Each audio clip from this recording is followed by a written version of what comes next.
Dek nalika semono ana sawijining wanita Dewi Sangga Langit kang ayu kondang kawula. Dheweke ngenekake sayembara. Sapa sing bisa nggawa 140 iringan jaran lan kewan loro sirahe mula bisa dadi garwane. Akeh para raja kang mundur saka sayembara.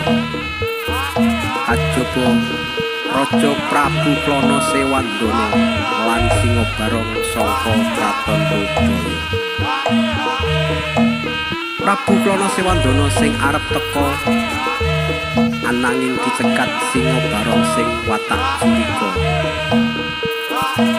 Singobarong sing ngamuk bisa lena amarga Prabu Plana Sewandana